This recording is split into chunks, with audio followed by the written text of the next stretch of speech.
Alright, we've got two Cabinotch pallets here. These are 64 inches in length and 31 inches in width, and we have a larger one that's 96 inches. Not quite 96 inches, and we run long parts diagonal across that box, so if you've got toe kick or end panels that are 8 feet long, they'll still fit in the box. So Wayne's going to open this box up for you, and we're going to talk about a couple of the things in here. So down here inside this box, you're going to see the parts are stacked vertically, and then we have a couple boxes in here of the accessories. And so that'd be leg levelers, suspension blocks, suspension block covers, things like that. And then we've already preloaded your lamellos for you. You can see the lamello fasteners that are already preloaded into these horizontal parts. And then when we get to some vertical parts, you'll see those as well.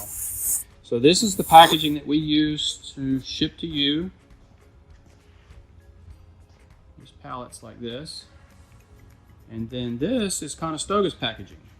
So we've got some doors, drawer fronts, and applied ends for this project. And of course, we're going to unpack all this and check it in. And so my encouragement to you is, in both cases, the doors and drawer fronts and in all these cabinets, you really want to package all this stuff or check all this stuff in first and make sure you don't have any damage as early as possible. I know it's convenient to just leave them in these packages and then work out of these boxes. I mean, that's really ideal to be able to work right out of these boxes.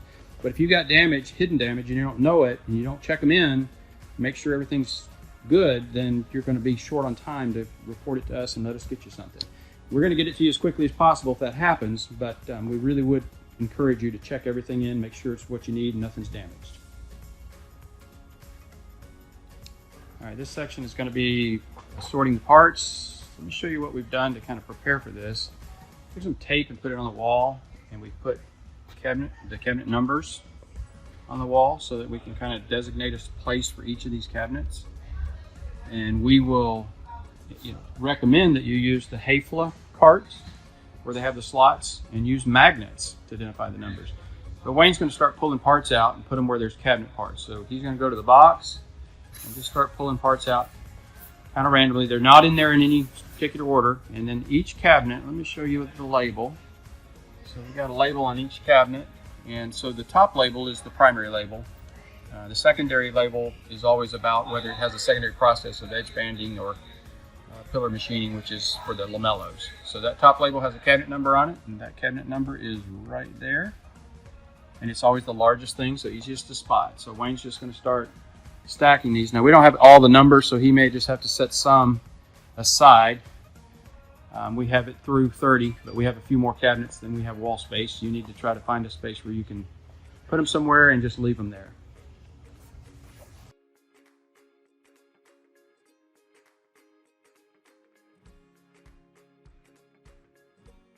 All right, we've taken all the cabinets. We talked about putting a label up here on the wall, and you see we've done that so that we don't end up with 2 stacks of cabinet number 2. So, and then as we talked about earlier, there's a number on each cabinet part on the label.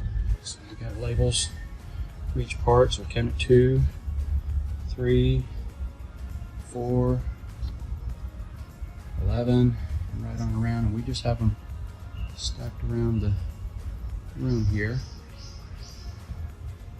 So we got all our cabinets out and ready, and this way we can just grab the parts we need for one cabinet really quickly and easily and not have to search for them, because of course once your parts are there, you get the label on the part, but having the tape on the wall was helpful. And again, I think the Hafele carts are the better of the 2 ways.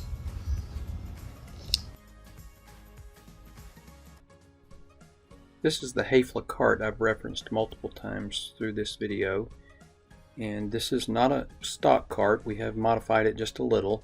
All the red parts came with the cart from Hafele, and we have added some conduit to partition off these additional spaces so that the cart will hold a couple more cabinet slots. And as you can see, we've added like a mid shelf, and the H units provide a support for that mid shelf, and it's just a piece of melamine with holes drilled in it.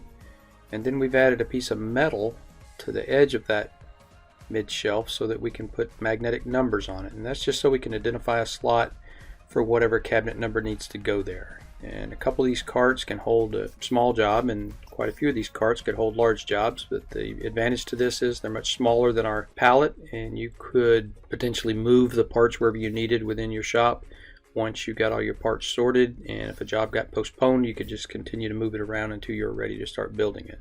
So this is a really good solution for getting the parts for any one cabinet together. So it's really quick and easy to build the cabinet by pulling them out of these slots and assembling the cabinet. So hope you find that helpful.